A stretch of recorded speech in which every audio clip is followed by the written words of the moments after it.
Good morning, नमस्कार, आदाब, सत श्री अकाल दोस्तों। एक बार फिर आपका अपना प्रिय डॉक्टर आदि कश्यप मुंबई से मानुस आपके लिए लाया एक विशेष कार्यक्रम। एपिसोड नंबर है 1625 और एक कहानी है जिसका शीर्षक है फूटा घड़ा। दोस्तों, बहुत ही मोटिवेशनल कहानी है। मुझे उम्मीद है कि आपको पसंद आएगी। शुरुआत करता हूं इस कहानी की कुछ इस प्रकार।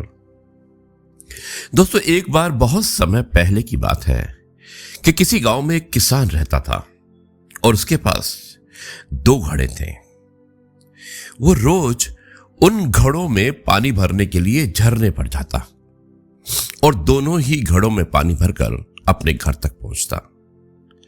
दोस्तों, उन दोनों में से एक घड़ा टूटा हुआ था जिसमें कि पानी निकलता था और आधा पानी उसका निकल। बात पर जब वो घर पहुंचता तो 1.5 घड़ा पानी ही रहता था, यानी कि एक घड़े में पूरा पानी होता और दूसरा घड़ा आधा खाली हो जाता।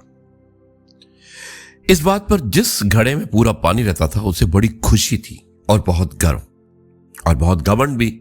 लेकिन जिस घड़े से पानी आधा निकल जाता था, क्योंकि वो फूटा हुआ था और डंडे पर 2 तरफ घड़े को लटकाकर किसान अपने घर तक पहुंचता, लेकिन दूसरे घड़े से सिर्फ आधा ही पानी घर पहुंचता। इस बात पर बहुत शर्मिंदा था वो घड़ा जिसमें कि आधा पानी रहता था। उसे शर्म इसलिए भी आती थी कि किसान की मेहनत बेकार चली जाती और वो उसके किसी भी उपयोग की नहीं होती। एक दिन फूटा हुआ घड़ा किसान से बात करने लगा और उससे रहा नहीं गया। उसने किसान से कहा कि मुझे इस बात पर बहुत शर्मिंदगी है कि मैं एक जगह से फूटा हुआ हूं, शायद आपको नहीं पता, और पिछले 2 सालों में जितना पानी घर पहुंचना चाहिए बस उसका आधा ही पहुंच पाता है। मेरे अंदर ये बहुत बड़ी कमी है और इस वजह से आपकी मेहनत बेकार जाती है। फूटे हुए घड़े ने दुखी होकर किसान से कहा। किसान को घड़े की बात सुनकर थोड़ा दुख हुआ और वो बोला, कोई बात नहीं, मैं चाहता हूं कि आज लौटते वक्त तुम रास्ते में पड़ने वाले सुंदर फूलों को देखो। घड़े ने वैसा ही किया। जब घड़ा रास्ते में जा रहा था तो उसने देखा कि रास्ते में बहुत सुंदर सुंदर फूल थे और ये देखकर उसकी उदासी दूर हो गई। घर पहुंचते पहुंचते एक बार फिर से उस घड़े के अंदर आधा ही पानी रह गया और वो वापस मायूस हो गया और किसान से माफी। इस बात पर किसान ने घड़े से कहा कि शायद तुमने ध्यान नहीं दिया, पूरे रास्ते भर जो फूल थे वो फूल बस तुम्हारी तरफ ही थे और जिस घड़े में पूरा पानी भरा था उस घड़े की तरफ एक भी फूल नहीं था। ऐसा इसलिए क्योंकि मैं हमेशा से तुम्हारे अंदर की कमी को जानता था और मैंने उसका लाभ उठाया।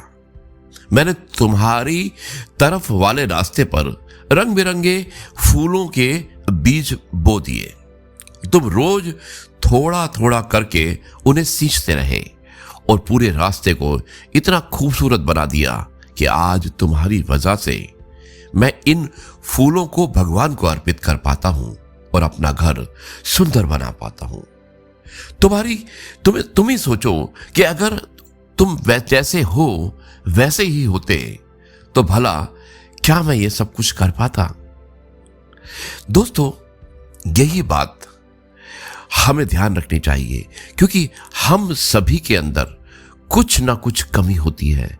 कभी भी हम परफेक्ट नहीं होते हैं, पर यही कमियों को हमें अनदेखा करना चाहिए।